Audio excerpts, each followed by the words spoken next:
Olá a todos! Hoje é quinta-feira, 11 de setembro de 2025, e nossos amigos Michael Hodgson e Richard Wolff estão de volta conosco. Sejam bem-vindos de volta. Feliz por estar aqui. Por favor, inscreva-se no canal e clique no botão de curtir para nos ajudar a alcançar mais pessoas. Richard, vamos começar pelo que aconteceu nos Estados Unidos, que foi de certa forma chocante. Charlie Kirk foi morto a tiros enquanto falava em um campus universitário em Utah, se não me engano, conversando com o público. O presidente dos Estados Unidos veio a público e colocou a culpa na extrema esquerda. O que está acontecendo nos Estados Unidos hoje, na sua opinião? Que eles tentam enquadrar a violência e atribuí-la à esquerda, à direita, ou seja lá quem for. Qual é a sua opinião sobre isso?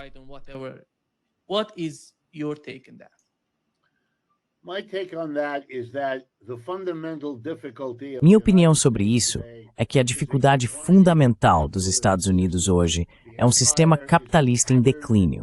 O império está em frangalhos, mal existe. A economia doméstica. Ontem, Jamie Dimon, o chefe do maior banco dos Estados Unidos, deu uma entrevista, na verdade 2 ou 3, e falou sobre o enfraquecimento da economia americana. Agora, ele sempre fala como se fosse um espectador, em vez de um dos responsáveis por isso. Isso é engraçado. Espero que ninguém se deixe enganar. Mas lá está ele, admitindo o que os outros têm medo de admitir, mas fingindo ser apenas um espectador. Bem, o Sr. Trump finge de outra maneira, mas está lidando com a mesma economia enfraquecida, o mesmo império em desaparecimento e o mesmo capitalismo manco.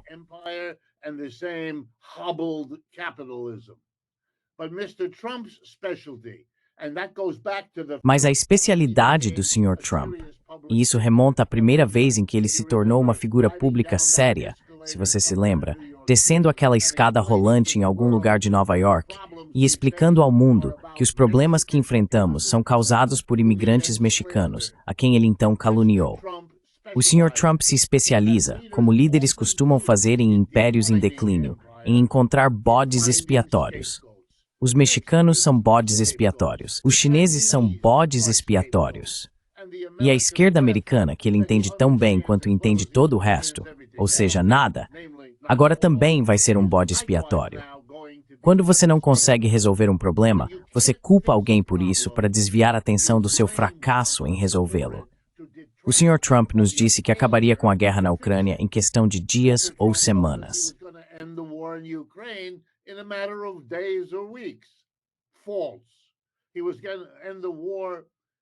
Falso. Ele disse que iria acabar com a guerra em Gaza em pouco tempo. Falso. Na verdade, ele começou uma guerra com o Irã, uma guerra que não existia quando ele se tornou presidente, e está se preparando, ao que tudo indica, para fazer o mesmo com a Venezuela. Esse homem está procurando pessoas ao redor do mundo para culpar. Quero lembrar as pessoas, e é um paralelo que levo a sério. A Alemanha, nos anos anteriores a Hitler, enfrentou a perda de seu império. Isso foi realizado na Primeira Guerra Mundial, quando literalmente o Império Alemão na África e na Ásia foi tomado pelo lado vencedor da Primeira Guerra Mundial. Então, os alemães perderam seu império. Em 1923, eles tiveram a pior inflação da história moderna, que acabou com toda a sua classe média. Todas as economias acumuladas ao longo do século XIX foram perdidas.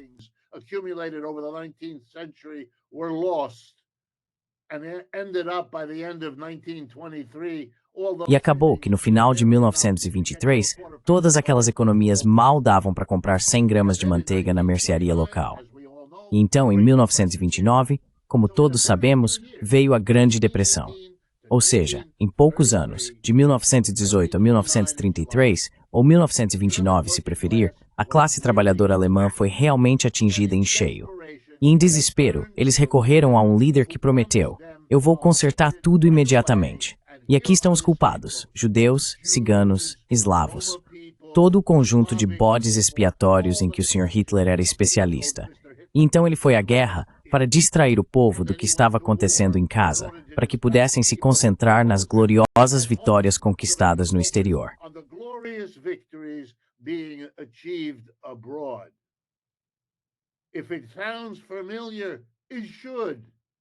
Se isso soa familiar, deveria mesmo. E se você acha que estou contando uma história para te deixar deprimido, não fique. As manchetes de hoje estão cheias do que o povo francês acabou de fazer, dizendo não, não vamos tolerar isso. E no Nepal, do outro lado do mundo, outro grupo, outro povo está se levantando e dizendo não. A verdadeira questão, a questão importante, não é que o Sr. Trump encontrou a esquerda para usar como bode expiatório, que ele quer transformar um assassinato em Utah em algo mais que possa usar. Prender alguém de descendência mexicana para difamar o México como um todo, golpe baixo. Todos nós meio que sabemos disso. Mas sim, ele vai tentar. E sabe o que isso mostra? Mostra desespero. Desperation is what it shows. And that desperation is first and foremost E esse desespero é, antes de tudo, econômico. Estamos enfrentando o risco de inflação. Estamos enfrentando o risco de uma recessão. Nossas conexões internacionais estão desmoronando. O resto do mundo está se mobilizando para nos contornar, para nos isolar. Essa é a realidade.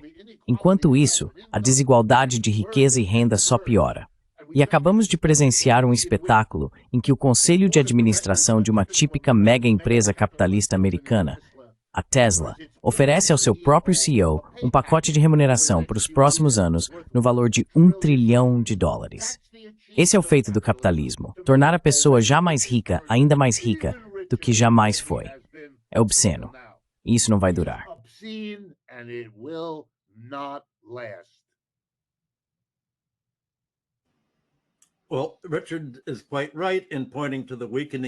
Bem, Richard está absolutamente certo ao apontar o enfraquecimento da economia dos Estados Unidos e o desespero que está guiando a política interna de Trump. Mas acho que o sonho dele de que de alguma forma é possível reverter a desindustrialização americana envolve subordinar seus aliados e transformá-los em subsidiárias de um Ocidente americano em declínio. Richard aponta com razão para o fato de que o resto do mundo está horrorizado com isso. O resto do mundo significando a SCO, os BRICS, Rússia, China, o leste asiático, as economias bem-sucedidas que continuam crescendo. Mas acredito que Trump tem uma resposta proativa. Não Trump, o Deep State, do qual Trump é apenas o porta-voz, tem uma resposta proativa para tudo isso.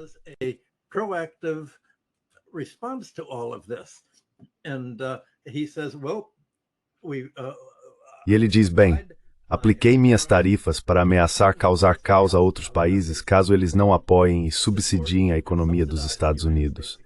As ameaças de tarifas e as sanções não funcionaram contra a Rússia, não funcionaram contra o Irã.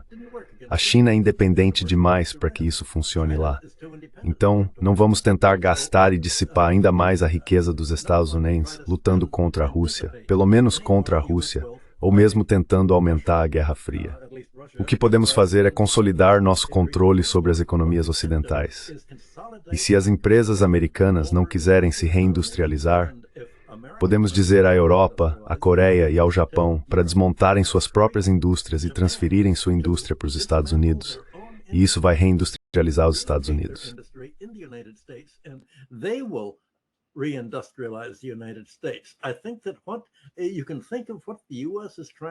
Acho que o que os Estados Unidos estão tentando fazer em resposta ao seu declínio é imitar o que o Império Britânico fez no século XIX.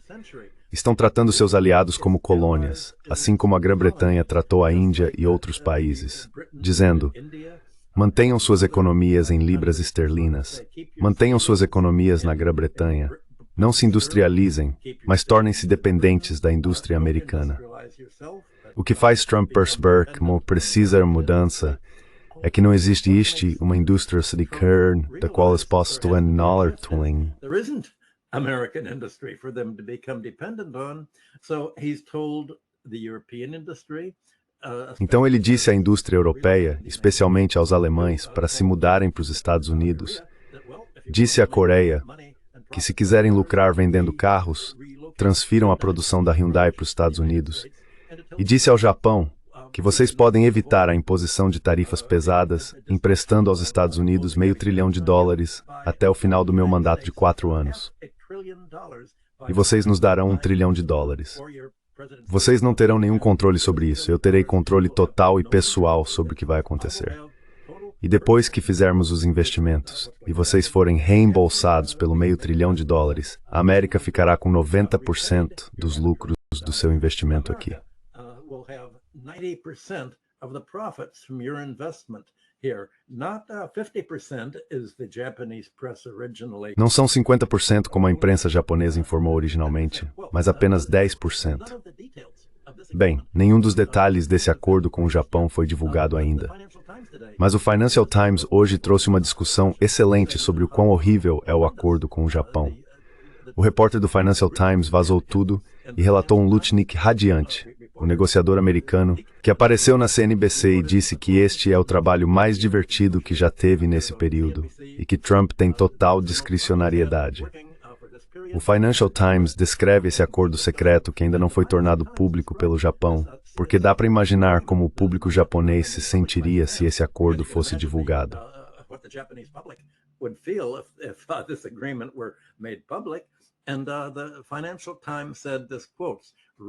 E o Financial Times disse o seguinte, abre aspas, cheira a coerção, uma nação soberana forçada a direcionar investimentos do setor privado e público para uma muito mais rica, sob estruturas descaradamente comandadas pelo presidente dos Estados Unidos. Bem, dá para ver os problemas. E a rendição mais abjeta foi a da Alemanha e da Europa. E quase não houve cobertura na imprensa dos Estados Unidos sobre a troca de promessas que a América fez, com von der Leyen dizendo, faremos o que você quiser, presidente Trump, desde que nos dê segurança e pelo menos saibamos o que vai acontecer para que você nos proteja de uma invasão da Rússia.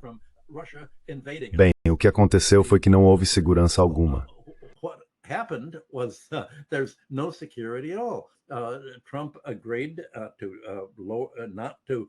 Trump concordou em não impor tarifas punitivas à Europa, mas de repente mudou de ideia. Em vez de reduzir as tarifas de 25% para 15%, ele disse, bem, nós ainda vamos manter as tarifas que temos, 50% sobre aço e alumínio. E se acontecer de algum dos seus fabricantes conter aço ou alumínio até 50%? Bem, isso é tratar a Europa como se fosse apenas indústria.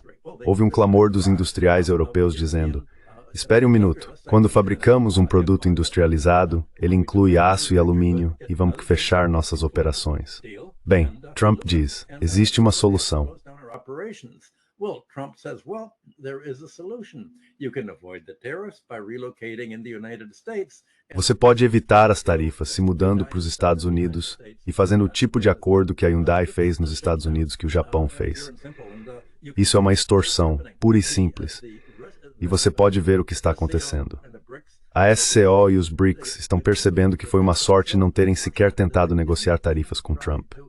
Siga seu próprio caminho. E você está vendo o mundo realmente se dividir entre o que os Estados Unidos conseguem reter dos países que derrotaram na Segunda Guerra Mundial, Alemanha e Japão, e na Guerra da Coreia em 1951. Todos eles têm a síndrome de Estocolmo entre seus líderes. De alguma forma, eles se identificam com o vencedor, e os Estados Unidos conseguiram isolá-los, e essa é a resposta proativa a tudo isso.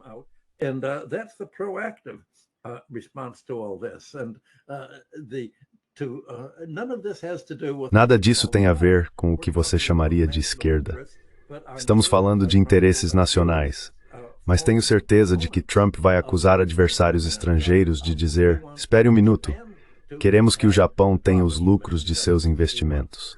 Queremos que a Coreia possa trazer nossa mão de obra qualificada quando os Estados Unidos não têm empreiteiros capazes de construir as fábricas da Hyundai. E os alemães dizem, bem, não podemos simplesmente nos mudar para os Estados Unidos. Leva anos para construir uma fábrica. Vamos à falência nesse processo.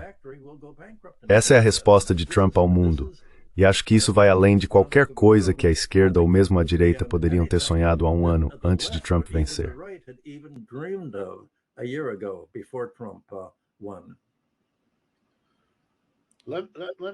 Deixe-me intervir, e talvez aqui eu vá discordar um pouco do Michael. Mas talvez não. Sim, o tempo certamente dirá se o retorno das grandes empresas do resto do mundo transferindo sua produção para os Estados Unidos é um fenômeno sério. Até agora, só temos palavras, temos promessas, temos tudo isso. E como eu sei, como o Michael sabe, e como a maioria das pessoas que acompanham esse assunto sabe, é muito fácil para um primeiro-ministro ou uma grande corporação falar sobre os enormes investimentos que planejam fazer no próximo ano, em 3 anos ou em 5 anos. A maioria dos executivos em cargos de liderança que fazem essas promessas não estará mais nesses cargos daqui a 3 anos, quando essas promessas provavelmente serão esquecidas ou justificadas. Esse é o primeiro ponto.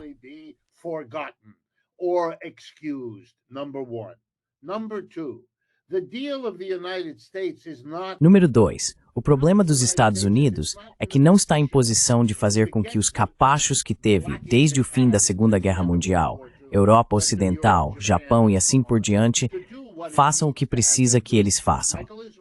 Michael está certo. Todos eles agora deveriam se tornar colônias. E por colônias, deixe-me explicar, quero dizer colônias no seguinte sentido preciso. Eles estão sendo cobrados para fazer negócios nos Estados Unidos. Se você quiser vender nos Estados Unidos, vai ter que acertar algo com a empresa importadora. Se você mesmo não importar para os Estados Unidos, vai ter que pagar uma taxa. É uma taxa de entrada na economia americana. Isso é o que é uma tarifa.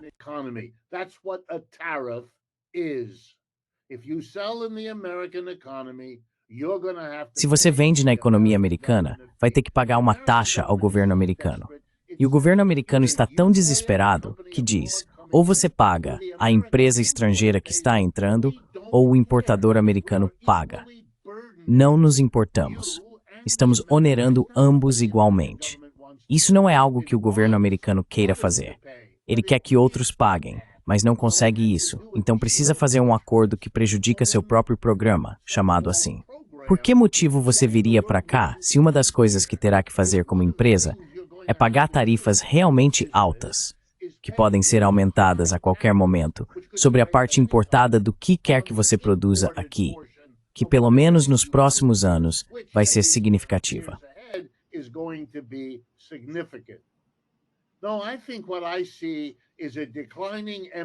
Não, o que eu vejo é um império em declínio, que já não consegue mais controlar grandes partes do mundo.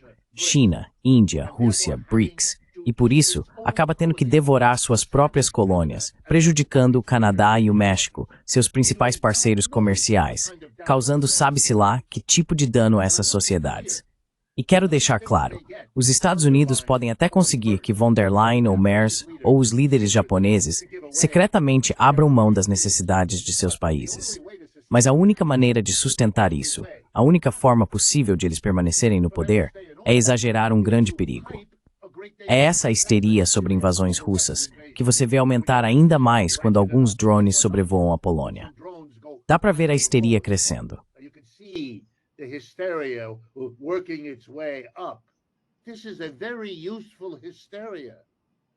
Essa é uma histeria muito útil, concentrando a culpa na Rússia quando o problema é os Estados Unidos.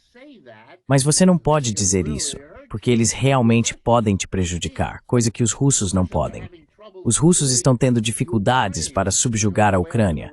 Eles vão atacar o resto da Europa? Isso é uma piada. Ninguém em sã consciência acredita nisso, a não ser que você esteja desesperado que precise de um bode expiatório. E para que serve o bode expiatório na Europa? Para culpar a Rússia. Eles estão numa posição em que, para salvar qualquer coisa de sua economia, precisam criar um novo programa de subsídios para suas próprias indústrias. Essa é parte da forma como eles vão reagir e já estão reagindo contra os Estados Unidos, independentemente do que digam publicamente. Os europeus sabem o que está sendo feito com eles. Eles não querem isso.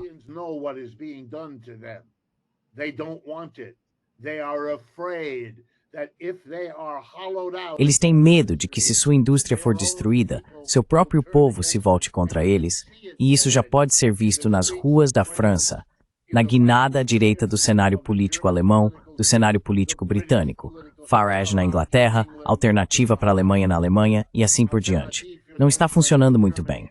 Os americanos estão desesperados e cuidando de si mesmos. Eles esperam fazer isso às custas de seus antigos aliados, agora mais parecidos com colônias.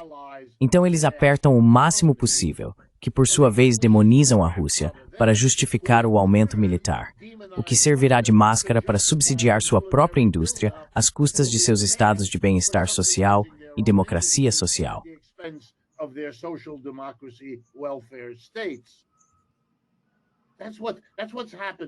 And I don't think that's gonna work. É isso que está acontecendo. E eu não acho que isso vai funcionar. E esse é o pior pesadelo do Sr. Trump, que toda essa busca por bodes expiatórios não vai funcionar. E aqui vai um último ponto. Um amigo meu é industrial na Europa. Posso garantir que ele entende perfeitamente o que está acontecendo. Na minha última conversa com ele, perguntei: existe alguma chance de você realmente transferir sua produção para os Estados Unidos? Ele respondeu rindo: você tá louco? E eu disse: mas por quê? Todo dia, no nosso jornal, no país da Europa Ocidental onde ele mora, vemos fotos de tropas americanas patrulhando cidades americanas. Patrolling American cities. You're a country that I wouldn't move to in a million years. Você é um país para o qual eu não me mudaria nem em 1 milhão de anos. A confusão demais. E então eu vi seu novo exército, seu exército do ICE, fechando uma fábrica de baterias sul-coreana na Geórgia por causa da histeria que vocês cultivaram contra imigrantes. Eu não vou me mudar para lá. Não vou entrar nesse lugar louco que está ocupando suas próprias cidades. Quero citar para você, finalmente, uma declaração feita ontem pelo vice-presidente Vance. Ao comentar sobre a ocupação que deveria terminar, embora eu entenda que não terminou, em Washington, D.C. por tropas federais, o vice-presidente disse com grande satisfação que seu maior desejo é ver isso acontecer em cidades por toda a América. Foi isso que ele disse.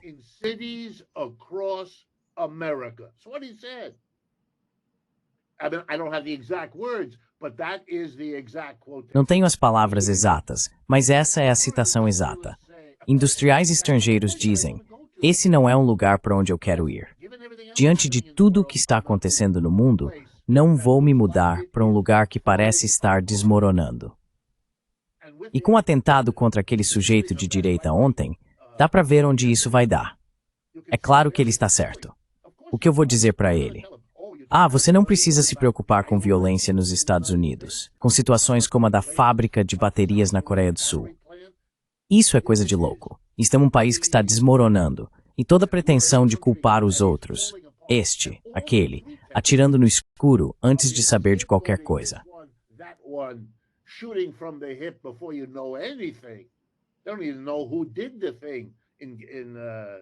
Eles nem sabem quem fez aquilo em Utah.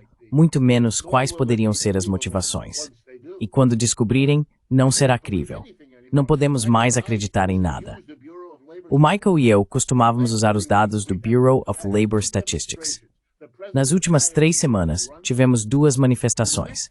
O presidente demite a mulher que comandava o órgão e o próximo responsável explica que no último ano superestimamos o número de empregos neste país em 1 milhão. Tudo isso são sintomas, pessoal. Você pode fingir com um ou outro que discorda ou que quer discutir detalhes, mas no fim das contas, em todo lugar a fuga, o desespero, a busca por bodes expiatórios são substitutos para a incapacidade de fazer algo sério a respeito disso.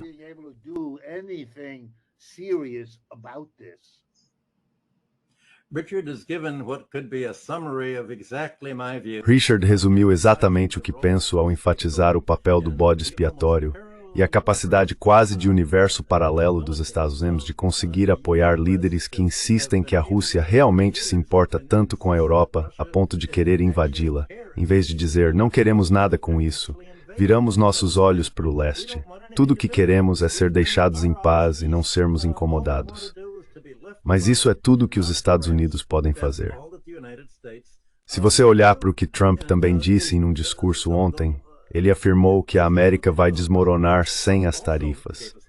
Precisamos das tarifas, porque são elas que estão equilibrando o orçamento para que possamos cortar os impostos.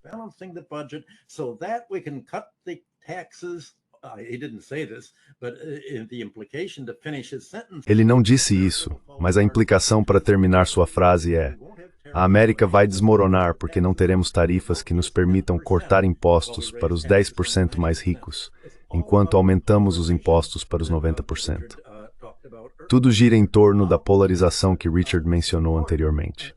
Como a América pode sustentar uma economia que remunera os 10%, incluindo o pagamento de $1 trilhão para Musk, sem obter esse dinheiro de suas colônias. Suas colônias, de fato, nos países que derrotou na Segunda Guerra Mundial e na Coreia. Então o que Trump fez em seguida foi dizer, bem, quem está se opondo a isso? Se você se opõe às tarifas, esse é o lado esquerdo. If you oppose the tariffs, that's the left. Well, of course the left doesn't want to see the polarization. Bem, é claro que a esquerda não quer ver a polarização entre os acionistas e detentores de títulos mais ricos, cuja riqueza está aumentando, enquanto o patrimônio líquido de 90% da população está, na verdade, diminuindo. E quando você chega aos 50% mais pobres, está caindo de forma bastante rápida. O interessante é que na Europa, como o Richard corretamente aponta, são os nacionalistas que estão dizendo, coloquem nosso país em primeiro lugar. E os nacionalistas são considerados de direita. Bem, o que há de esquerda ou de direita em defender que seu próprio país assuma o controle de seu destino? A imprensa e o tipo de vocabulário que está sendo usado para descrever esse processo, tanto na Europa quanto nos Estados Unidos, se tornou sem sentido em termos de esquerda e direita.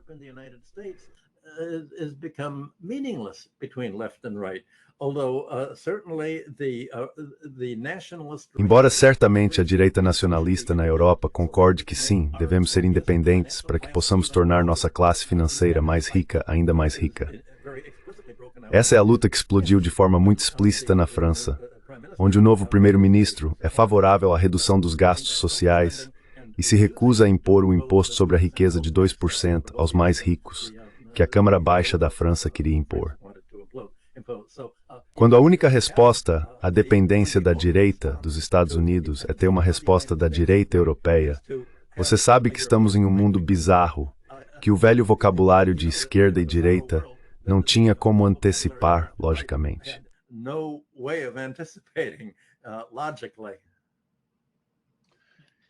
Posso comentar sobre isso? Claro. Richard, antes de comentar sobre isso, não sei se você ouviu a deputada da Assembleia Nacional Francesa, Mathilde Panot. Ela é da esquerda, do partido La France Insoumise, se estou pronunciando corretamente. La France Insoumise. Aqui está o que ela disse sobre o que está acontecendo na França.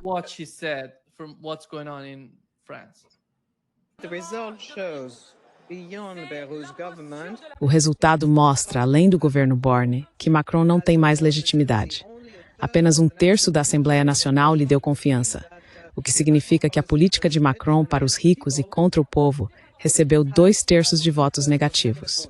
Portanto, isso representa uma minoria no país. Não acho que Borne e Barnier possam continuar com a mesma política, ignorando os resultados da eleição. Então, diante disso, Go ahead, Richard. Just for the record, it's called La France Insoumise. Vá em frente, Richard. Só para constar, chama-se La France Insoumise e é uma aliança de cerca de meia dúzia de partidos de esquerda que se uniram na França de uma forma que outros países ainda precisam aprender e apresentaram uma frente comum. E essa esquerda unida é o maior bloco de votos na Assembleia Nacional. Então, ao contrário de outros países, a esquerda é uma grande força. Você não vai ouvir falar disso na imprensa americana, porque o viés aqui é grotesco. Ou você ouve falar do Sr. Macron, que agora é apoiado por apenas 20% das pessoas nas pesquisas públicas. Ou vai ouvir sobre a direita, Le Pen e tudo isso. O que você não ouve é sobre a maior formação política que está à esquerda.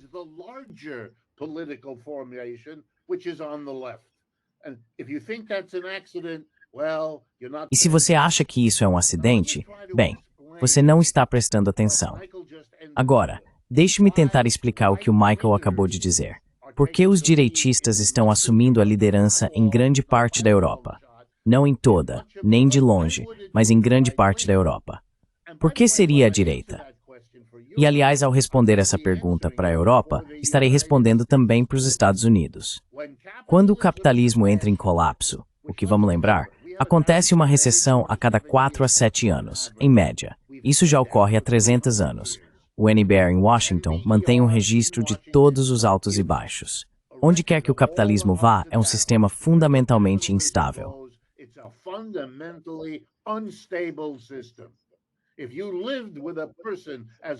Se você morasse com uma pessoa tão instável quanto o capitalismo, já teria se mudado há muito tempo. E deveria pensar sobre isso. Ok, mas por quê? Na década de 1930, quando o capitalismo entrou em colapso, um grande número de pessoas foi para a esquerda, por exemplo, nos Estados Unidos. O que milhões de americanos fizeram de notável durante a Grande Depressão dos anos 1930? Eles se filiaram a um sindicato pela primeira vez em suas vidas. Eles se juntaram a dois partidos socialistas e a um partido comunista, que trabalharam juntos para produzir o que ficou conhecido como o New Deal. Essa é a atividade mais à esquerda já demonstrada na história americana. É possível que a classe trabalhadora vá para a esquerda quando o sistema começa a entrar em colapso, como aconteceu nos anos 30.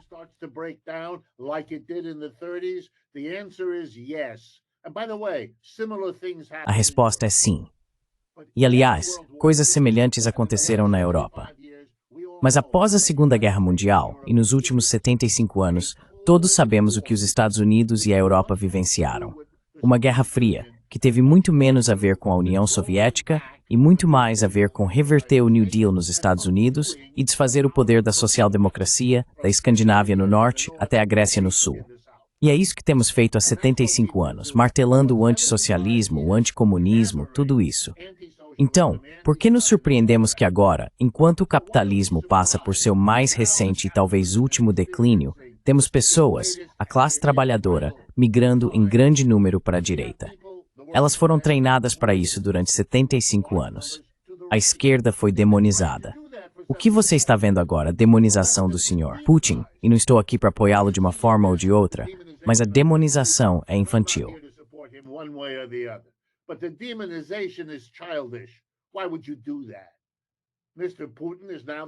Por que você faria isso? O Sr. Putin agora é igual ao Sr. Stalin. Isso é meio bobo. O que você está fazendo? Porque você está desesperado, porque é assim que você pensa, e não só os líderes. Os líderes na Europa não conseguiriam levar adiante essa demonização infantil se não houvesse na população ainda os resquícios de 75 anos de doutrinação. Mas aqui está a boa notícia. A direita não tem solução para o colapso do capitalismo. E quanto mais ela se debate, mais isso ficará claro. É isso que está acontecendo na França. Claro que eles são os primeiros, tem sido assim nos últimos 3 séculos. Eles são o canário na mina de carvão, nos avisando, opa, o que está vindo aí? Quando a direita for desmascarada como não tendo solução alguma, então o povo vai se mover para a esquerda. Fique atento, porque isso está chegando. Watch out, because that's coming down the pike.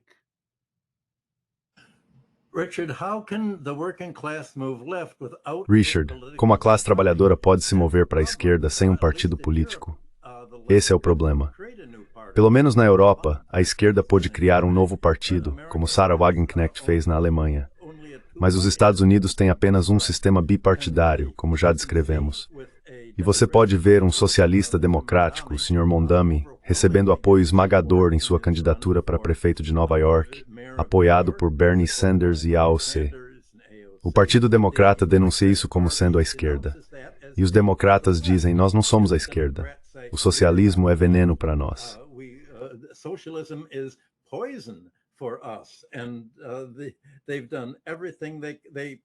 E eles fizeram de tudo. Preferiram perder a eleição de 2016 com a Hillary em vez de ganhar com o Bernie só porque o Partido Democrata é o grande inimigo da esquerda. É por isso que a classe trabalhadora migrou para os republicanos, porque desistiram, assim como eu, certamente. Bem, eu nunca apoiei os democratas para começo de conversa, já que sempre fui socialista, mas existe uma percepção entre os trabalhadores, a classe média e a classe dominante, de que os democratas são o partido ultradireitista da Guerra Fria, neoconservador e neoliberal. Cold War, neocon, neoliberal party.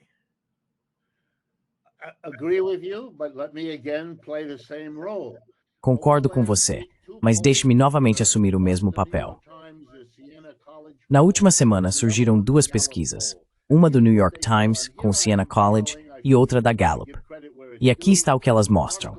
E aqui estou pegando emprestado, devo dar o crédito devido, de um artigo na The American Prospect escrito por um de seus principais autores, Harold Meyerson. Nesse artigo, que está disponível agora, essas pesquisas mostram que a maioria dos democratas quer Bernie Sanders, quer a solução da esquerda, quer pessoas como Zohran Mamdani. E quero também destacar que o Bernie está começando a perceber isso. Ele apoiou em Maine uma candidata muito importante ao Senado para substituir Susan Collins, que é um desastre.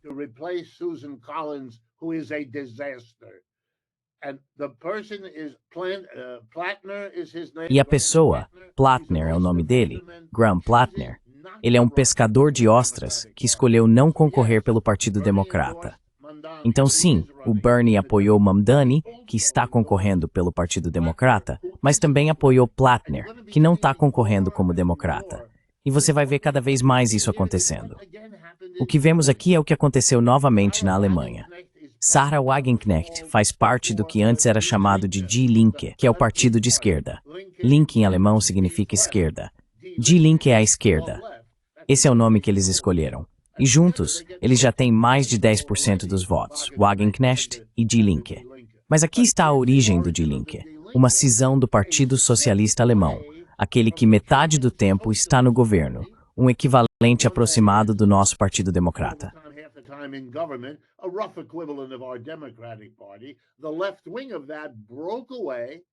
A ala esquerda desse grupo se separou e se aliou à esquerda independente, incluindo o que restou do antigo Partido Comunista da Alemanha Oriental. Eles formaram o Die Linke, e agora são, em toda a Alemanha, uma alternativa de esquerda que ocupa cadeiras no parlamento regional, etc, etc, etc. Portanto, a ideia de que tudo isso precisa seguir numa direção de direita é um equívoco. Não deveríamos nos surpreender que seja para lá que as coisas vão primeiro. Quando esse jogo capitalista começar a desmoronar, bem, a primeira reação das pessoas assustadas é ir para onde sempre lhes disseram que deveriam estar. Quando isso também falhar, então teremos nossa chance de apresentar nossa ideia.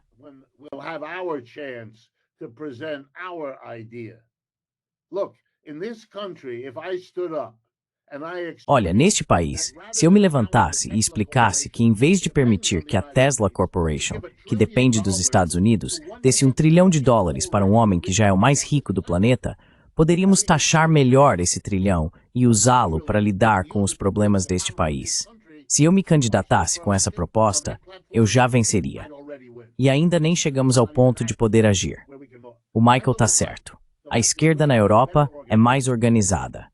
Mas esse é um problema que podemos resolver, porque o apoio, a ideia do que nosso sistema político deveria ser em relação ao que ele é, isso já existe para nós. Agora só precisamos organizar e mobilizar isso. E isso coloca a esquerda em uma posição melhor nos Estados Unidos do que esteve desde o fim da Segunda Guerra Mundial.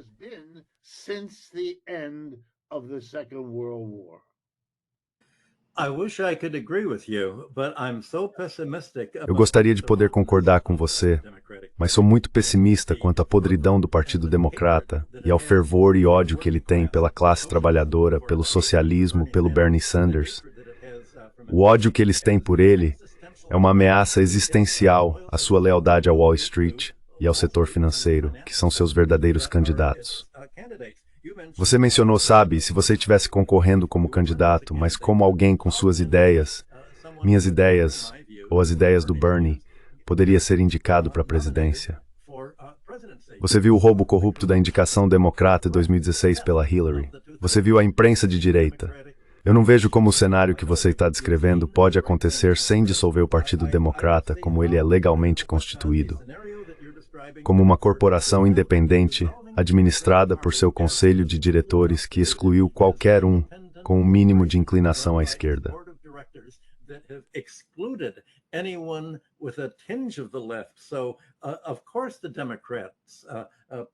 Então, é claro, a pesquisa dos democratas apoia o que você, eu, Bernie e os outros defendemos, mas ela tem muito pouco efeito sobre quem serão os candidatos para o Congresso e o Senado e sobre o sistema administrativo político real.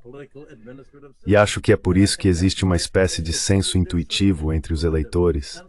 Claro que gostaríamos de um partido democrata que representasse os interesses da classe trabalhadora, mas para isso, precisamos substituir o Partido Democrata como ele está estruturado política e legalmente hoje. E a única maneira de fazer isso é simplesmente impedir que ele vença de qualquer forma. Sim, suponha que só houvesse um partido, o Partido Republicano e tudo mais. Bem, esse era o sonho dos fundadores da Constituição. the dream of the founders of the Constitution. There shouldn't be sectarian, there should be one party. Não deveria haver sectarismo. Deveria haver apenas um partido. Bem, pelo menos assim haveria variedade. Você teria socialistas de esquerda concorrendo contra republicanos, todos no mesmo tipo de primária que muitos acreditam que tecnicamente daria mais chances para um político de esquerda fazer as leis, cobrar impostos e determinar a política externa americana do que teriam com um partido democrata controlado pelos neocons e neoliberais. Esse é realmente o dilema. Não vejo uma saída para isso sem substituir o Partido Democrata como ele está constituído. E é por isso que apoiei a candidatura da Jill Stein. Ela estava levantando exatamente esses pontos, inclusive em nossos programas e nas discussões do Nima Al-Khorshid. Including on our shows on Nima's discussion.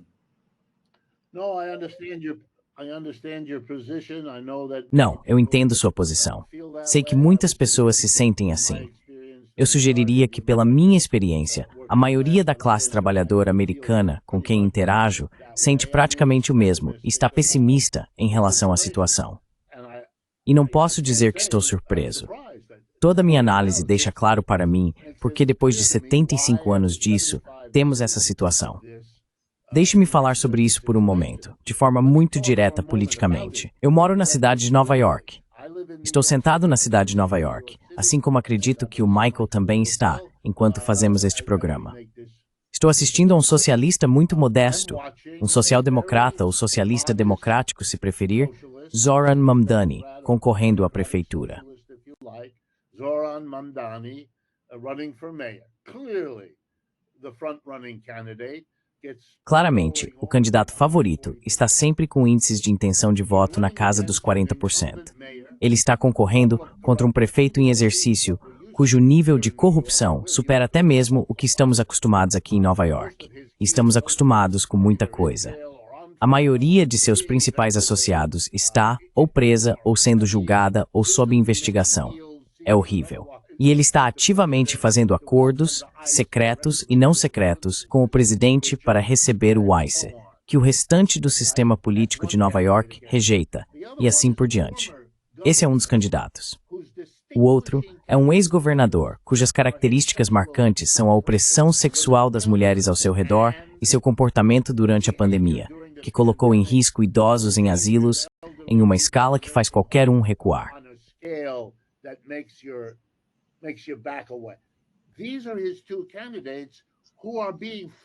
Esses são os dois candidatos dele que estão sendo inundados de dinheiro pelos ricos de Nova York. Não todos, mas muitos deles, em sua esperança desesperada de não serem taxados em 1, 2 ou 3%, que é tudo que o Sr. Mamdani sequer disse que tentaria. Que espetáculo de absurdo é tudo isso. Então minha resposta para o Michael é, nós não faremos isso. O Partido Democrata fará isso consigo mesmo. O Partido Democrata, como ele descreve corretamente, tem uma liderança que literalmente afasta sua própria base. Vai se tornar um partido secundário, o brinquedo dos doadores que o mantém vivo, encolhendo como força política real à esquerda à medida que algo novo o substitui. A esquerda não precisa do Partido Democrata. O Partido Democrata precisa da esquerda. E essa realidade fundamental se torna mais verdadeira a cada dia que passa, por causa do declínio do Império Americano e do capitalismo americano.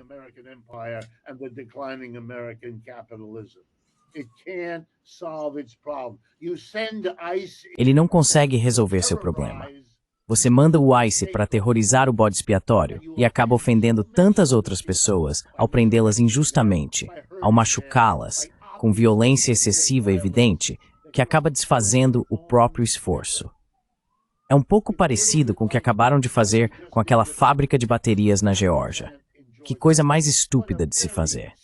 Empresas sul-coreanas, que estão entre as mais importantes que eles esperavam atrair para cá, estão dizendo, espera um minuto, além de todos os outros riscos que corremos, ainda corremos o risco de, se enviarmos uma equipe de pessoas porque conhecemos nossa tecnologia, vocês não, o pobre Sr. Trump ter que vir depois, mancando. Puxa, deveríamos ter trazido alguns para cá para treinar nossos trabalhadores. Sério, você acha isso? Que ideia interessante. Really, you think that? What an interesting idea. After you've smashed everything Depois que você destruiu tudo com esse seu absurdo jogo do ICE, claro, é um exército interno, claro, vai ser usado para conter o povo, mas isso não vai funcionar.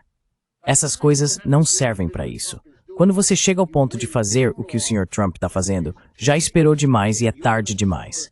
E você vai sofrer todas as falhas, todos os erros, em vez de sentar com a liderança daquela empresa e conversar sobre o que os trabalhadores deles são ou não são em termos de imigração e elaborar um plano razoável. Você fez o teatro. Mas sempre é preciso perguntar, por que tanto teatro? Por que tanto bode expiatório? Porque a situação é desesperadora. Pessoas desesperadas acabam fazendo o que você chama de comportamento autodestrutivo. Estamos vivendo isso. Destructive behavior. We're living it. I agree. Concordo. Não posso discordar de nada disso. Não sei para onde tudo isso está levando. Nem tenho a sensação de que o prazo seja iminente. Well, I can tell you if Bem, posso dizer a vocês, se todos nós assistimos, ou pelo menos presumo que muitos de vocês assistiram, aos vídeos das últimas semanas, em que um barco, definido como um barco com 11 pessoas a bordo, está se movendo pela água. Então, de repente, há uma explosão de luz, e nos explicam que essas 11 pessoas agora foram despedaçadas. Elas estão mortas. E só ficamos sabendo disso 2, 3 ou 4 dias depois, à medida que a informação vai surgindo aos poucos. O barco está a 1000 milhas de distância no oceano. Portanto, não está ameaçando os Estados Unidos. Pelo menos ainda não. it is not threatening the United States, at least not yet. It is somewhere in the area of Venezuela. Está em algum lugar na área da Venezuela, mas não está claro, nem poderia estar, se está indo para a Venezuela ou vindo da Venezuela. Announced to us. O presidente e o vice-presidente nos anunciaram, sem apresentar nenhuma evidência, que essas pessoas são traficantes de drogas, que o barco talvez esteja transportando drogas e que isso tem a ver com a Venezuela. Portanto, os Estados Unidos não têm obrigação de prender essas pessoas, de submetê-las a um julgamento no qual tenham o direito de se defender e de receber uma punição, caso sejam consideradas culpadas, que seja de alguma forma proporcional ao crime que possam ter cometido. Proportionate to whatever crime they might be. All of that is dispensed. And Trump and Vance Tudo isso é deixado de lado, e Trump e Vance se tornam julgamento, juiz, júri e executor ao mesmo tempo. E ninguém bem, retiro o que disse, relativamente poucas pessoas acham que há algo errado. Quer uma prova de desespero? É isso. E haverá um número significativo de pessoas que vão concordar com isso? Sim, aqueles que foram para a direita devido ao sofrimento genuíno nos últimos 40 anos de declínio econômico. Mas até essas pessoas estão resmungando no bar esta noite sobre dar $1 trilhão para Elon Musk, para somar aos seus já 400 bilhões. O nível de obscenidade aqui exige metáforas que nos levam de volta aos faraós do Antigo Egito. E pouco disso restou. little of them is left. I want to say something about the attack on the boat. Quero dizer algo sobre o ataque ao barco. It wasn't the attack. Nos últimos 2 dias ficou claro que não foi a guarda costeira que atacou o barco. Todo mundo disse, espera aí, um barco deveria se aproximar do alvo e pedir para que parem, perguntar o que estão fazendo, permitir que sejam abordados ou algo assim.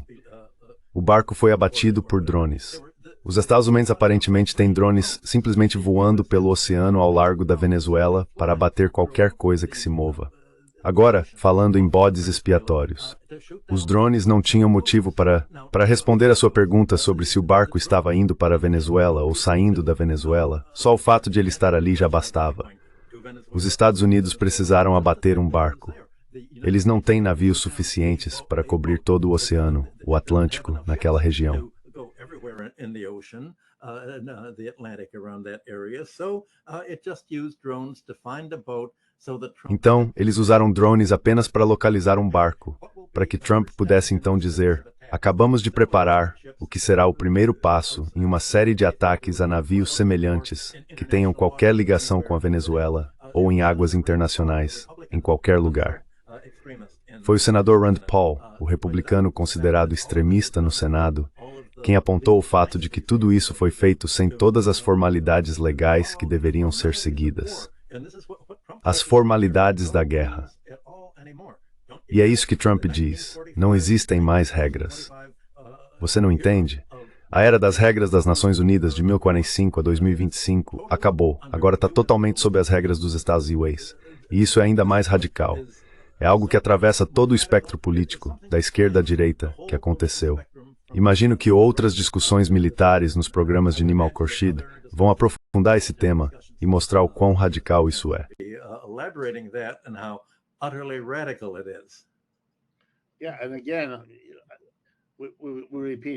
Sim, e de novo, estamos repetindo. Para mim, é desespero.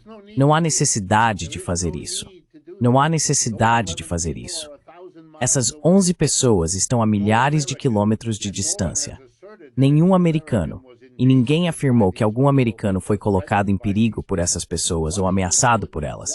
O que você está fazendo?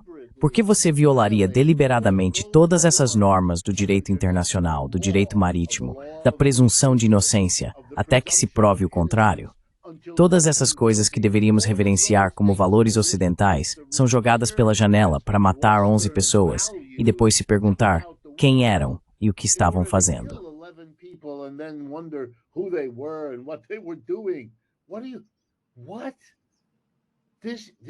O que você está? O quê?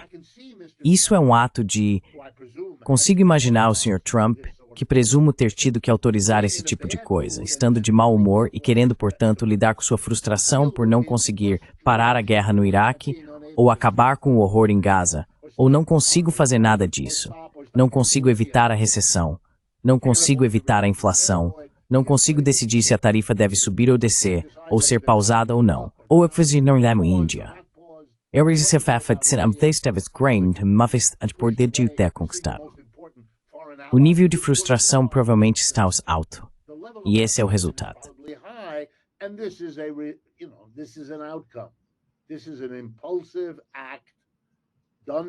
Este é um ato impulsivo cometido por uma pessoa desesperada que deveria saber mais, que talvez até saiba mais, mas que está envolvida no nível de recessão, declínio e frustração. É isso que torna nossos tempos difíceis. Não o Sr. Putin, nem Xi Jinping. Mas o problema é que eles não estão aqui. Eles não podem ser nada além de figurantes na história. Nossa história é sobre nosso sistema econômico, sobre a nossa dominância dos Estados Unidos no mundo, e isso acabou. E é extremamente difícil para o povo americano encarar isso.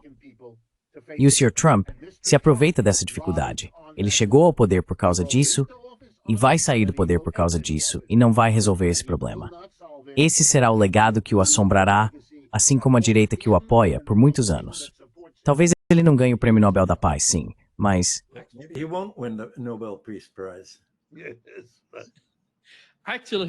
Na verdade, antes de encerrar, eles sabem o que fazer com a Índia. Antes de terminar, vou reproduzir um trecho da Raimondo, a secretária de Comércio, falando sobre a Índia.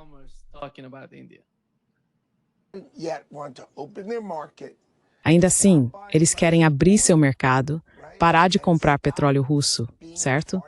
E deixar de fazer parte dos BRICS, certo? Eles são a vogal entre Rússia e China. Se é isso que querem ser, então sejam.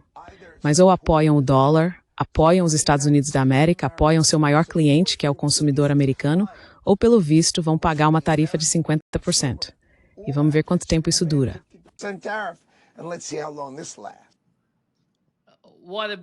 Starissa. Isso mesmo.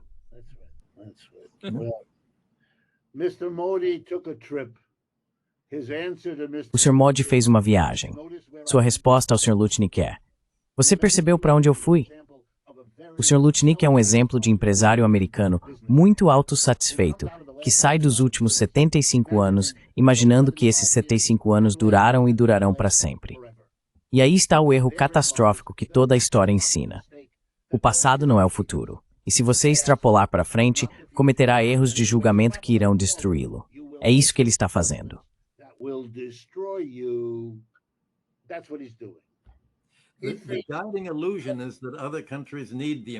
A ilusão orientadora é que outros países precisam do mercado americano, mas eles não precisam. O grande mercado está nos BRICS e seus aliados. Essa é a ilusão, junto com a ilusão de que Rússia e Irã são uma ameaça militar para a Europa.